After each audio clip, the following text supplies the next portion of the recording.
think it is official that fishing and mountain bike season are done for the year. Can't see myself, can't see no one.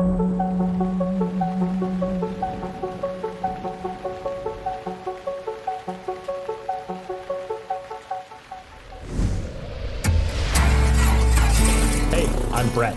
Flying in Alaska has always been my dream, and now it's my reality. Hey. With my aircraft, I get to explore some of the most remote and wild places out here. Hey. Alaska's my playground, and I'm bringing you along for the ride. So hop in and let me show you around. This is Adventure Alaska. Up here in Alaska, we've started getting some frost.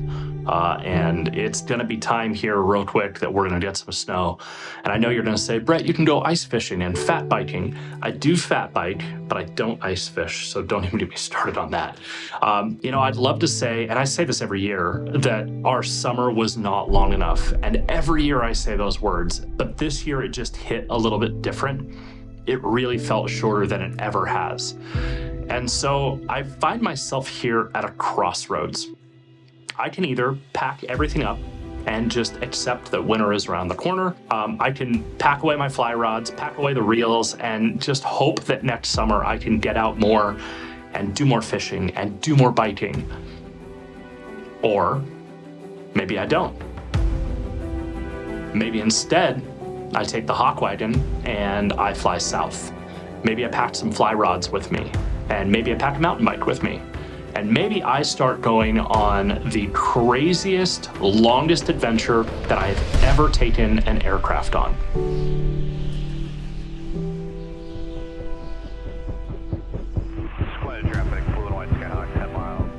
I don't really feel that this is the place to have the conversation with you. So let's do this. Let's go hop in the helicopter. Let's look at the fall color, and let's have this conversation out on a river bar.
Contemplating all my time.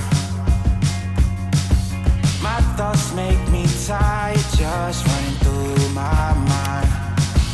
Wonder if there's peace that I can find, instead of always being on the grind. I need a new purpose. I'm looking for so much more. You know, I first started Adventure Alaska as a way for me to share the kind of life that you get to live up here in Alaska. Flying, exploring, getting off the beaten path, all from the cockpit of a fixed wing or a helicopter. But what a lot of you guys don't know is that my story, it didn't start here in Alaska. I'm not a lifelong Alaskan. I was born and raised in Southern California, and I mean, we are talking right by the ocean. I was your typical Southern California kid. Surfboards, saltwater, sandy beaches, those were my world. I lived for the ocean. But my parents always made sure that we didn't just stick to the coast. We'd load up the car and we'd head up to the mountains, up to places like Mammoth or Lake Arrowhead, Lake Shasta. Those trips were absolute game changers for me. They opened my eyes to the fact that adventure isn't limited to one kind of terrain or one place. The mountains just became as much of a playground for me as the beaches ever were. Now, if we fast forward a bit through many different careers, I was an air traffic controller with the FAA for almost a decade. And if we fast forward a bit, I've traded all those warm, sandy beaches of Southern California for the rugged, snow-covered peaks of Alaska. And the surfboards have been replaced by skis, and they've been replaced by mountain bikes. But there is this part of me that still feels really connected to those places that I grew up exploring. The Sierra Nevada mountains, the lakes, the rivers, they're all woven into my life in a way that I will never be able to shake. And there's something about that region that always calls me back. So I actually started flying because I wanted to be able to get to those mountains even faster.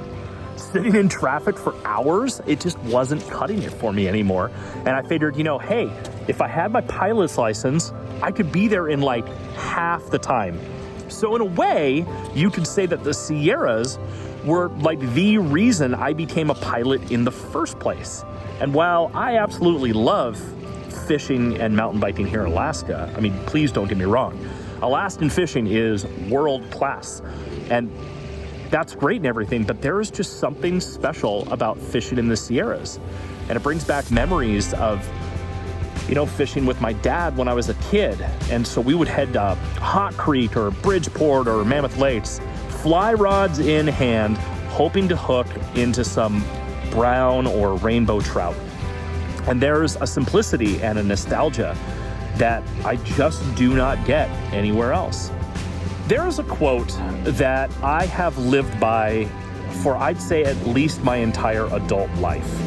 And it comes from Warren Miller, the legendary filmmaker Warren Miller. And ever since I was, I want to say 6 years old, I would go see one of Warren Miller's films to get super pumped up about ski season.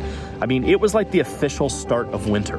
And he would always say that if you don't do it this year, you'll be 1 year older when you do. And that has been pretty much my guiding principle for pretty much everything I've ever done. And it seems more relevant now than it ever has. So, I've decided that I am not going to wait around, and I am going to be headed southbound. So after talking things over with my wife, we have come up with a game plan. So I'm going to load up the Hawkwagon, and I'm going to take off before the snow starts flying here in Alaska. And I am going to head out on an epic adventure. I'm going to be flying down through the Yukon Territory, making my way through the Rocky Mountain Trench. Now, I've done this flight many times, and it is not your typical flight path. There are no services for over 350 miles, no signs of human life, just wilderness as far as the eye can see. Now, after making it through the trench, I'm going to then drop into Washington State, but I'm not stopping there. I'm turning east, and I'm headed into the Sierras for a few days of fly fishing and reliving some of those childhood memories with a couple of new friends along the way. From there, I'm going to head back west, down into Southern California to see family and friends. Might even catch a concert, play a round of golf, might even throw the surfboards back in the water. Who knows? But I'll be spending a few days bouncing between some iconic California adventures before I turn the plane north again.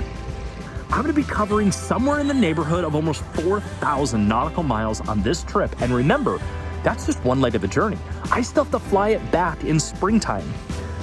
Now, this trip is something that I have been talking about doing for a really long time, and something that I am so excited to share with you guys. It is going to be the first ever mini series that I've ever done on this channel. And unlike my other regular videos, you won't have to wait 2 weeks between episodes. The adventure kicks off right here on November 22nd, with new videos dropping every Friday until I leave the Hawkwagon in Washington for its upgrades.